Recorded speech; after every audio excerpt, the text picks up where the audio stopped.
مفتی صاحب ہمارے ایک بھائی نے اپنی بیگم کو غصے میں 3 طلاق دے دی. ان کے چھوٹے چھوٹے بچے ہیں, وہ اپنی بیگم کو دوبارہ اپنانا چاہتے ہیں, کیا کریں؟ بھائی طلاق دینے کے بعد اپنا نہیں سکتے, سمجھ رہے ہو؟ 3 طلاقیں دے دی, ختم ہو گیا معاملہ. ان کی خاتون عدت کے بعد بغیر کسی شرط لگائے کہیں اور مرد سے نکاح کریں, پھر چاہیں تو اسی کے ساتھ زندگی گزاریں, اور اگر چاہیں تو اس سے طلاق مانگ کے عدت کے بعد پہلے شوہر سے نکاح کر لیں. یہ جائز حلالہ ہے, اس کے ناجائز ہونے کی کوئی دلیل قرآن و سنت میں نہیں ہے. جو ناجائز حلالہ ہے وہ ہے جب شرط لگا کے ایگریمنٹ کر کے نکاح کیا جائے.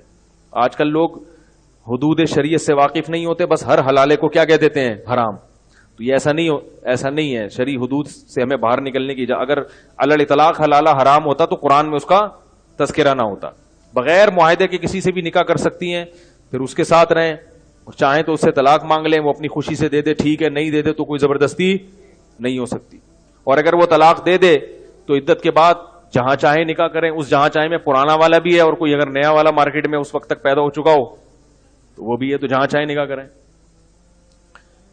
اگر میں کہیں فرض, یہ لوگ کہتے ہیں کہ اس میں عورت کا کیا قصور ہے, مرد نے 3 طلاقیں دی ہیں تو اس کو اتنا کیوں پریشان کیا جا رہا ہے؟ تو کون پریشان کر رہا ہے اس کو؟ شریعت کب کہہ رہی ہے وہ اسے طلاق لے کے پہلے؟ شریعت کہہ رہی ہے اس سے نہیں ہوگا, اس نے نعمت کی ناقدری کی ہے, اب اللہ تمہیں واپس جانے نہیں دیتا, اب کہیں اور شادی کرو. بس وہ تو تمہاری اپنی ہیڈک ہے, تم واپس آنا چاہ رہی ہو. اسلام تو یہ چاہ رہا ہے کہ اب آپ جاؤ کہیں اور شادی کرو, کہیں اور رہو. اب خواتین کہتی نہیں جب مجھے پرانا والا اچھا لگ رہا ہے تو یہ تو میرے پر ظلم ہے. بھائی کیوں اچھا لگ رہا ہے؟ جب اس نے اکٹھی 3 دے دی, اس کا مطلب اچھا نہیں ہے. ایک خاتون مجھے کہ میرے میاں مجھ سے بہت محبت کرتے ہیں, انہوں نے مجھے 3 طلاقیں دے دی ہیں, غصے میں بہت محبت کرتے ہیں, میں انہی کے پاس جانا چاہتی ہوں. میں نے کہا اتنی محبت کرتا ہے تو کمبخت نے 3 دی کیوں؟ کہ نہیں وہ تو غصے میں دے دی. میں نے کہا جو محبت کرتا ہے وہ غصے میں نہیں دیتا. آپ کو اپنی اولاد سے بہت محبت ہے, غصے میں چاقو مار دیا اس کے.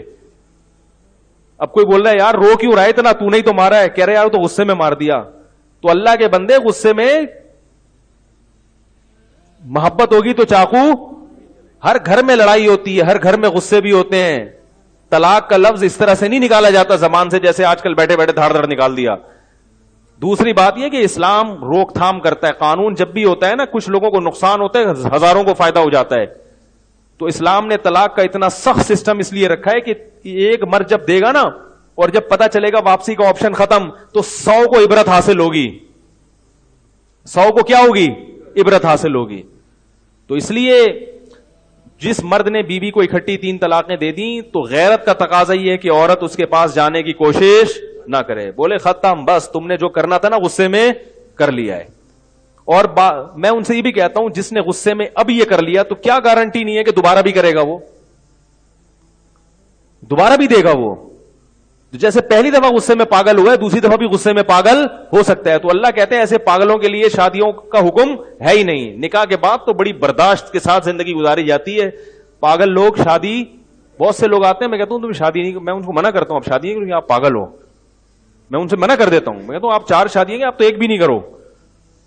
کیونکہ نکاح کے بعد بڑا برداشت چاہیے بھائی, بڑی برداشت کرنی پڑتی ہے. کون آ گیا, کیسی مل گئی, کس طرح کی ڈیزائن ہے اس کا, ٹھیک ہے. اور عورت کو بھی برداشت کرنا پڑتا ہے. عورت کو بھی چاہیے میاں کو برداشت کیا کرے تھوڑا سا, ایک دم بات بات پہ طلاقیں مانگنا شروع کر دیتی ہیں.